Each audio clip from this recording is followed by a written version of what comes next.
Do you enjoy writing a research? How many researches have you made? Students, whether you like it or not, research is life. Oh, while you are still a student, you can't get rid of research. How to make a research report? This video is for you. Hi dear learners, this is Renette and welcome back to another lesson.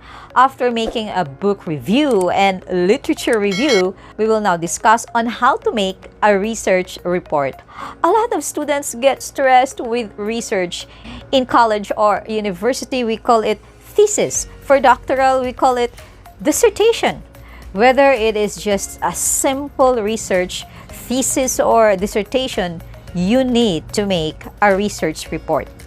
Well, what is a research report? A research report is the last phase in research. After collection and analysis of data, various interpretations are drawn and the report is prepared. It is a brief statement of most significant facts that are necessary for understanding the generalizations drawn by the teacher. A research report is one type that is often used in the sciences, engineering, and psychology. Here, your aim is to write clearly and concisely about your research topics so that the reader can easily understand the purpose and the results of your research.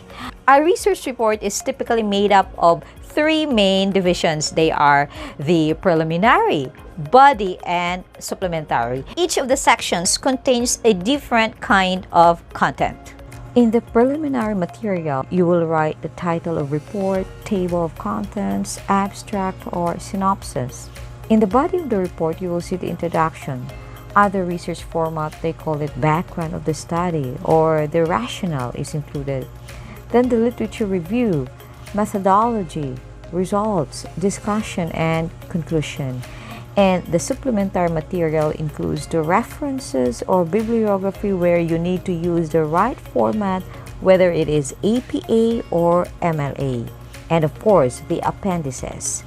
Let's proceed to the individual sections and the content of each section. There are steps before doing your research report. Step 1 is analyze the task.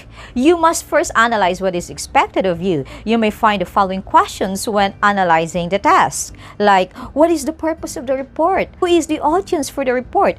What is the word limit? What is the topic of the report? And what is the expected format of the report? The step 2 is develop a rough plan.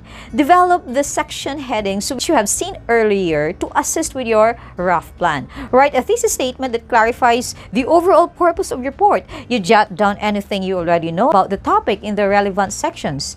And step 3 is do the research. Steps 1 and 2 will guide your research for this report, but you may need to report on the other research on a particular topic or do some research of your own.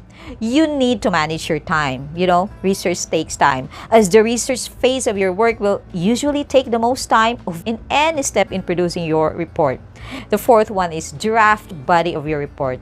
In the introduction, you have to write the purpose of your report. Think about the purpose of the report. The thesis statement will be useful here. Background information may include a brief review of the literature already available on the topics that you are able to place your research in the field. Some brief details of your methods and outline of the structure of the report. You also have to include the literature review. If you asked to do a separate literature review, you must carefully structure your findings. It may be useful to do a chronological format where you discuss from the earliest to the latest research, placing your research appropriately in the chronology. Well, alternately, you could write in a thematic way, outlining the various themes that you discovered in the research regarding the topic. Again, you will need to state where your research fits. And of course, part of that is the methodology. Here, you clearly outline what methodology you used in your research, like questions like what you did and how you did it. It must be clearly written so that it would be easy for another researcher to duplicate your research if they wish to. It is usually written in a passive voice. I hope you remember passive voice sentences. Clearly reference any material you have used from other sources and clearly label and number any diagrams, charts, and graphs. And you have to ensure that they are relevant to the research and add substance to the text rather than just duplicating what you have said. So you do not include or discuss the results here. So when you say the results, this is where you indicate what you found in your research. You give the results of your research, but do not interpret them.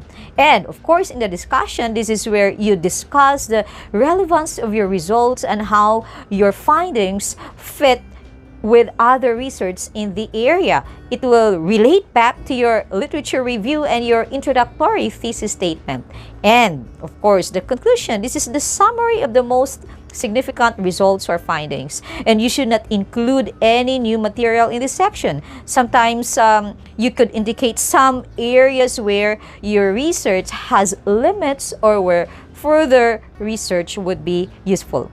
And the recommendations, this includes suggestions for what needs to be done as a result of your findings.